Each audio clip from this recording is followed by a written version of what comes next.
Die Geschichte wird von Königen, Kaisern und Präsidenten geschrieben. Doch was, wenn die wahren Architekten der Macht im Verborgenen agieren? Wenn nicht die Krone auf dem Kopf, sondern die Stimme im Ohr über das Schicksal von Nationen entscheidet. In diesem Video enthüllen wir das Ranking der 5 einflussreichsten Berater der Neuzeit. Männer, die aus dem Schatten heraus Imperien formten und die Welt für immer veränderten.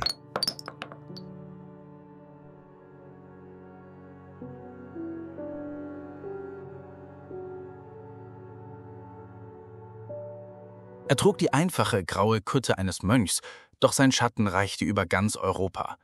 Was, wenn der mächtigste Mann im Frankreich des 17. Jahrhunderts in Wahrheit nur die zweite Geige spielte? Auf Platz 5 unseres Rankings steht François Leclerc du Tremblay, besser bekannt als Pater Joseph. Als engster Berater und Beichtvater von Kardinal Richelieu wurde er zur wahren grauen Eminenz, ein Begriff, der durch ihn geprägt wurde. Während Richelieu die offene Konfrontation suchte, perfektionierte Pater Joseph die Kunst der unsichtbaren Kriegsführung. Er baute ein europaweites Netzwerk aus Spionen, Agenten und Informanten auf, das Frankreich im Dreißigjährigen Krieg entscheidende Vorteile verschaffte. Dieser tiefgläubige Kapuzinermönch war gleichzeitig ein eiskalter Realpolitiker, der davon überzeugt war, dass die Stärkung des französischen Staates Gottes Wille sei, und dafür war ihm jedes Mittel recht. Nach dem Tod des Mönchs soll Kardinal Richelieu selbst gesagt haben, er habe seinen einzigen Halt und seine wahre Stütze verloren. Das wirft am Ende die entscheidende Frage auf: Wer war hier eigentlich wessen Berater?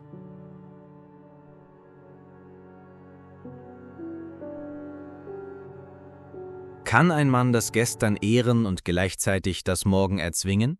Für Saigo Takamori war diese Frage nicht nur Philosophie, sie wurde zum Schicksal einer ganzen Nation.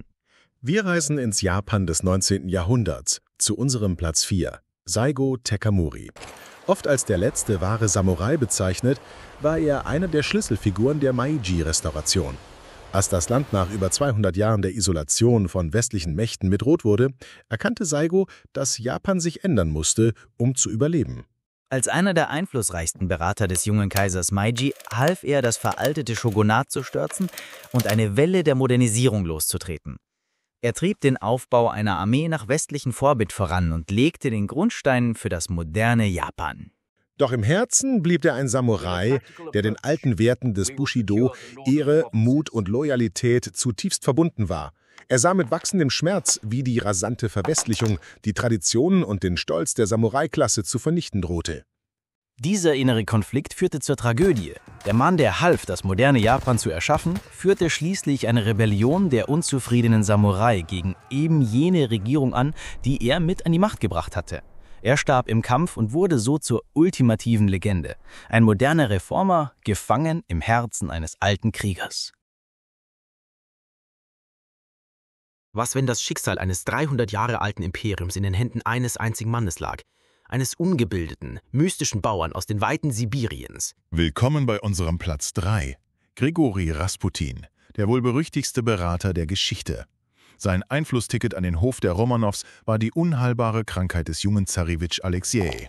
Der Thronfolger litt an Hämophilie, der Bluterkrankung, und die Ärzte waren machtlos. Doch Rasputin, ein selbsterklärter heiliger Mann, schien durch Gebete und seine hypnotische Ruhe die lebensgefährlichen Blutungen des Jungen stoppen zu können. Für die verzweifelte Zarin Alexandra war er ein von Gott gesandter Retter.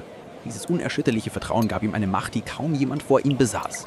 Bald flüsterte er der Zarin nicht nur Ratschläge für ihren Sohn ins Ohr, sondern auch für die Besetzung von Ministerposten und sogar für die militärische Strategie im Ersten Weltkrieg. Während Zar Nikolaus an der Front war, regierte im Palast praktisch die Zarin und damit Rasputin.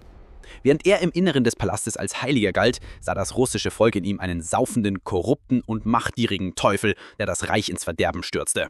Eine Gruppe von Adligen beschloss schließlich, das Monster zu töten, um die Monarchie zu retten. Sie vergifteten ihn mit Cyanid, schossen mehrfach auf ihn und warfen seinen Körper schließlich in die eiskalte Niva. Doch sie erreichten das genaue Gegenteil ihres Ziels. Rasputins Ermordung zerstörte den letzten Rest an Vertrauen in die Zarenfamilie und nur wenige Wochen später brach die Revolution aus. Das 300-jährige Reich der Romanows zerfiel, genau wie es der heilige Teufel selbst prophezeit hatte. Es gibt Männer, die Geschichte studieren. Und es gibt Männer, die sie in einem Hinterzimmer bei einer Tasse Kaffee neu schreiben. Unser Platz 2, Henry Kissinger, war genau so ein Mann. In der heißesten Phase des Kalten Krieges, als die Welt ein Schachbrett der Supermächte war, wurde dieser deutschstämmige Professor zum Architekten der amerikanischen Außenpolitik. Als nationaler Sicherheitsberater und Außenminister unter den Präsidenten Nixon und Ford operierte er nach einem eiskalten Prinzip: Realpolitik. Für ihn zählten keine Ideologien, sondern nur Macht, Einfluss und das Gleichgewicht der Kräfte. Sein Meisterstück: die geheime Annäherung an China. Nach Jahrzehnten der Feindseligkeit reiste Kissinger im Verborgenen nach Peking und fädelte ein historisches Treffen ein. Damit trieb er einen Keil zwischen die kommunistischen Giganten China und die Sowjetunion und veränderte die globale Machtbalance für immer. Er war der Motor der Entspannungspolitik mit Moskau, die das Risiko eines Atomkrieges verringerte. Und seine unermüdliche Pendeldiplomatie zwischen den Hauptstädten des Nahen Ostens prägt die Region bis heute. Für seine Rolle bei der Beendigung des Vietnamkrieges erhielt er den Friedensnobelpreis.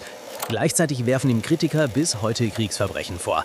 Von den geheimen Bombardierungen Kambodschas bis zur Unterstützung brutaler Militärdiktaturen in Südamerika. War er ein Friedensstifter oder ein skrupelloser Machtmensch? Bei Henry Kissinger lautet die Antwort vielleicht einfach ja. Alle bisherigen Berater auf unserer Liste agierten aus den Schatten heraus. Unser Platz 1 aber war so mächtig, dass er den Schatten selbst warf. An der Spitze steht ein Mann, der die Rolle des Beraters transzendierte und selbst zum Inbegriff der Macht wurde. Armand Jean du Plessis, Kardinal du Richelieu. Als er im frühen 17. Jahrhundert erster Minister von Frankreich wurde, war das Land schwach und zerrissen. Der Adel konspirierte gegen die Krone und protestantische Hochburgen wie La Rochelle waren praktisch ein Staat im Staate. Richelieu hatte eine Vision. Ein geeintes, zentralisiertes Frankreich, das von einem absoluten Monarchen regiert wird.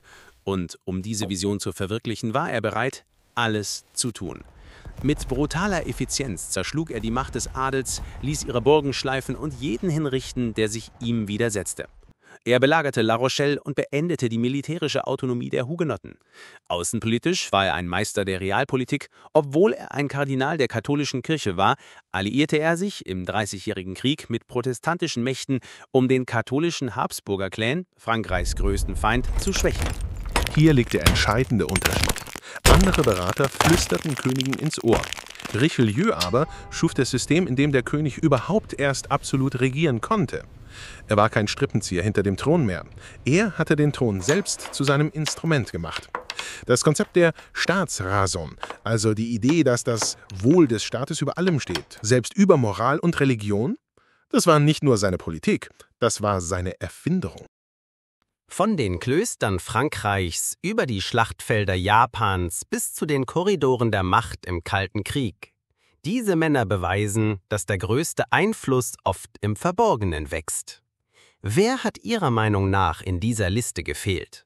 Schreiben Sie es in die Kommentare. Wenn Ihnen dieses Video gefallen hat, abonnieren Sie KI mit Stil für mehr historische Analysen.